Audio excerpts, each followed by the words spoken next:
Bonsoir et bienvenue sur Au Quarto. Comme je l'ai dit dans des vidéos précédentes, Au Quarto au départ n'était pas destiné à être une chaîne de santé mentale, mais j'en ai décidé autrement quand je voyais bien que la dépression avait raison de moi et que je ne pouvais pas travailler autrement.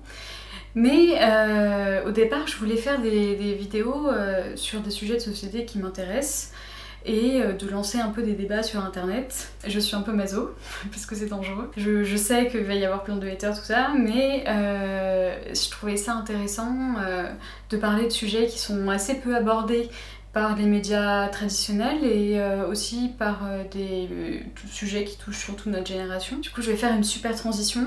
Je vais passer de vidéos où je parlais de dépression à des vidéos où en fait je parle de sujets un peu plus larges.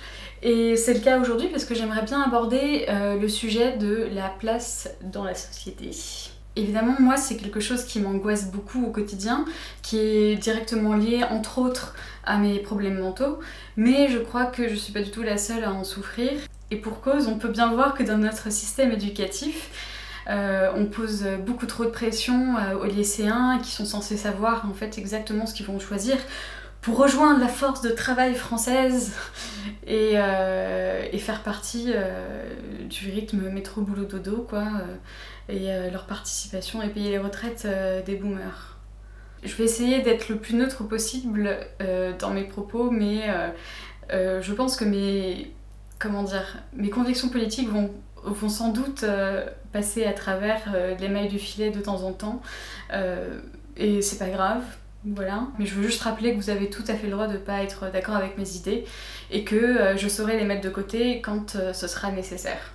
Une des raisons qui a fait que c'est important en fait la place dans la société, c'est que si on n'obéit pas à 3 facteurs, on est plus ou moins foutu. J'ai réfléchi au sujet très rapidement, c'est pas quelque chose, j'ai pas fait une thèse sur le sujet, mais je me fais souvent ce genre de réflexion dans mon lit.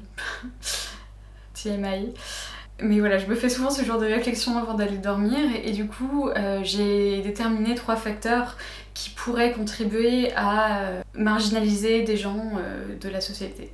Donc les 3 facteurs dont je parle sont le travail, la classe sociale et la situation familiale. Et en gros, dès que vous sortez d'un de ces carcans, vous êtes complètement exclu, en tout cas je trouve, ou alors c'est beaucoup plus difficile pour vous de vous faire une place.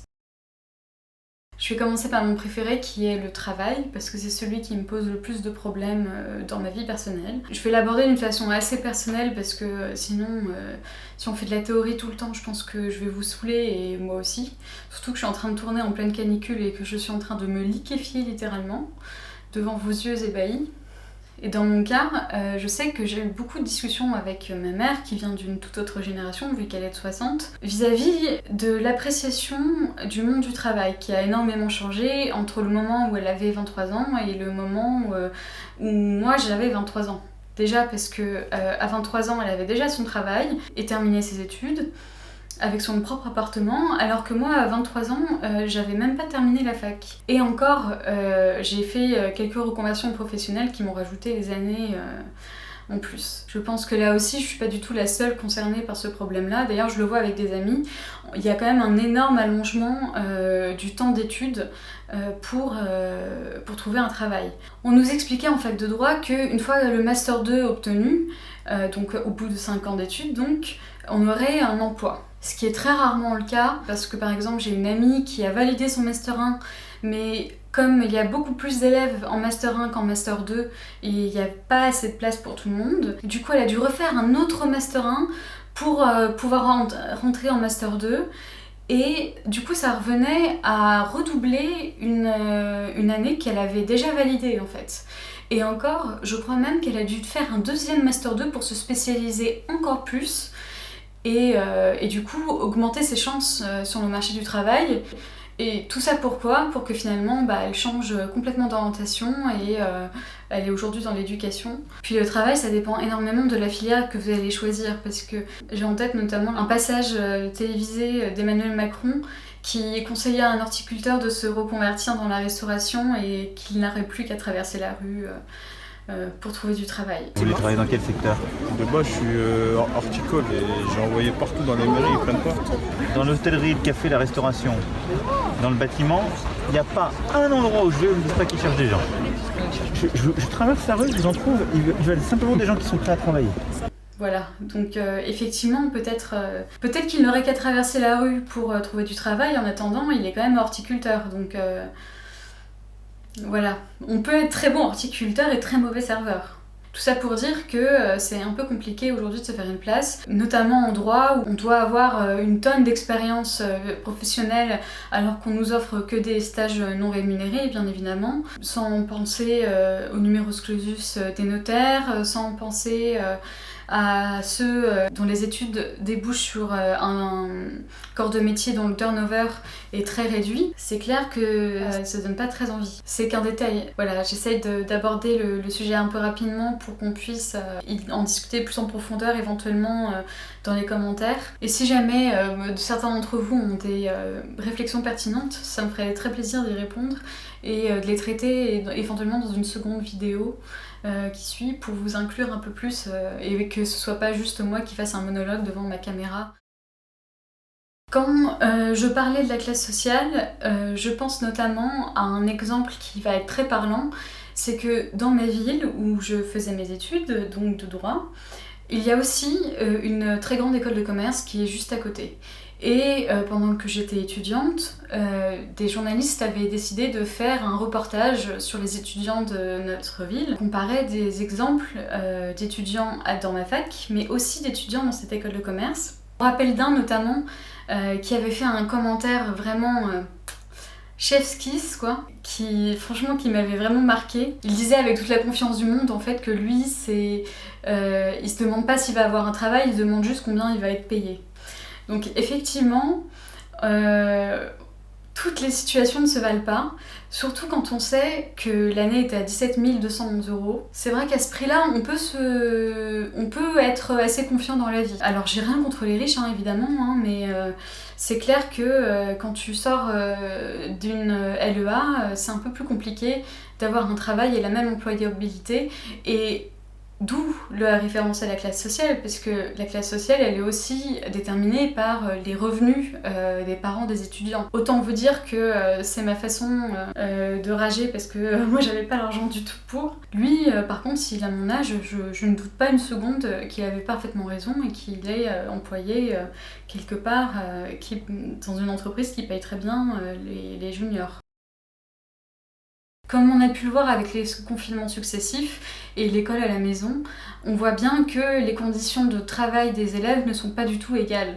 Donc c'est clair qu'il va y avoir une énorme différence entre la personne qui va avoir son propre ordinateur pour les cours à distance et sa chambre pour travailler, que celui qui doit prendre l'ordinateur familial dans le salon avec tous ses frères et sœurs qui sont derrière et qui crient, ou alors tout simplement qu'ils n'ont pas d'ordinateur. Ils ont aussi peut-être des responsabilités vis-à-vis de leur famille qui sont pas les mêmes que les autres, à savoir s'occuper de leurs frères et sœurs si leurs parents ne peuvent pas.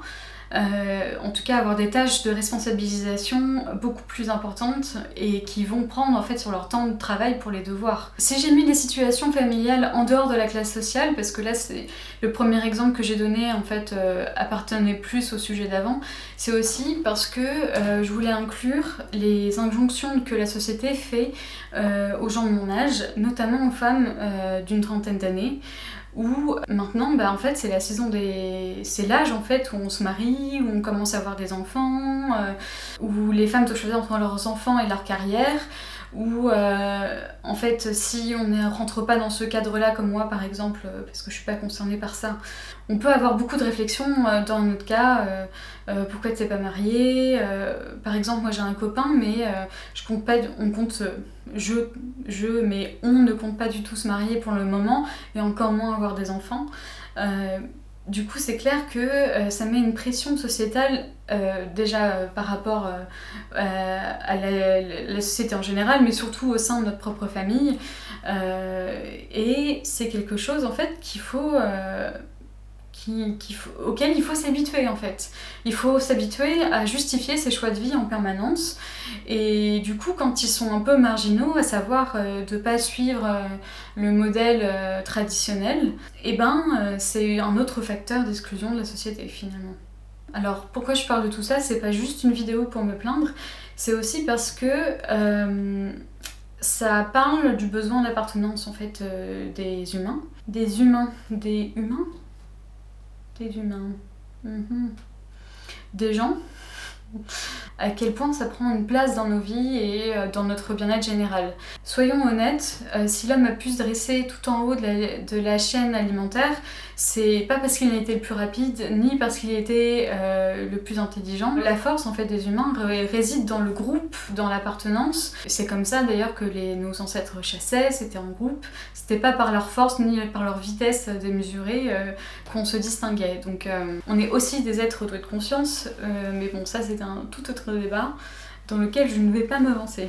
Voilà, donc maintenant j'ai terminé la partie déprimante de la vidéo parce que je me suis dit que j'aimerais bien finir sur un petit message d'espoir quand même, sinon je trouve que la vidéo ne servirait clairement à rien. En fait, ce que je dis, c'est pas nouveau pour les gens, en tout cas je l'imagine. C'est aussi pour rappeler qu'on n'a pas tous en main les éléments qui nous permettent de réussir, que si à partir d'un certain âge on n'a pas coché toutes les cases que la société nous a demandé de le faire, on n'est pas forcément des marginaux, et que du coup il ne sert à rien ni de stresser ni de culpabiliser à propos de ça, parce que déjà ça va pas faire avancer le schmilblick, mais aussi parce que c'est plus facile de s'accepter quand on sait qu'on a fait de son mieux et que parfois on n'a juste pas les bons outils, les bons backgrounds, on n'a pas tout en main pour réussir du premier coup. Je trouve que ça existe notamment particulièrement en France où on a une culture du diplôme qui est très importante, contrairement à d'autres pays anglo-saxons qui font plus facilement confiance aux jeunes pour voir ce qu'ils ont à offrir en fait. Et donc là c'est de la motivation et c'est des qualités personnelles qui vont plus rentrer en jeu dans l'employabilité des jeunes. Donc voilà, tout ça pour dire que moi évidemment en tant que dépressive qui ne peut pas travailler, j'ai beaucoup souffert de ça. Du coup j'aimerais beaucoup savoir en commentaire comment vous vous placez en fait vis-à-vis de la société. Est-ce que c'est quelque chose qui est important pour vous? Comment en fait quel est votre rapport tout simplement en fait à cette fameuse place dans la société? Est-ce que pour des gens qui sont marginaux, vous arrivez, c'est une décision qui est facile? N'hésitez pas en fait à parler de votre chemin de vie parce que ce serait intéressant de les comparer avec les autres. Parce que finalement on est tous uniques et tous les chemins ne mènent pas au CDI. Donc finalement c'est un peu un appel à l'aide parce que je suis actuellement en mode ermite, mais voilà, si vous pouvez m'aider là-dessus, j'en serais ravie et je suis sûre que d'autres personnes se reconnaîtront dans mon discours. En tout cas je l'espère fortement, sinon ce sera un grand moment de solitude. Ouais. Donc voilà, je vais m'arrêter là. C'était juste, je voulais juste faire une toute petite vidéo pour montrer que déjà, je suis pas morte. Je me suis pas encore suicidée, tout va bien. Mais j'ai trouvé que c'était un sujet super intéressant parce qu'on en parle très souvent en thérapie et je me dis aussi que c'est quelque chose qu'on porte tous comme un fardeau sans jamais vraiment l'exprimer pleinement à l'extérieur. Donc voilà, je me dis que YouTube était un bon prétexte pour lancer cette conversation. Je tiens vraiment à remercier les gens qui ont été jusqu'au bout de la vidéo. Je vous dis à très bientôt.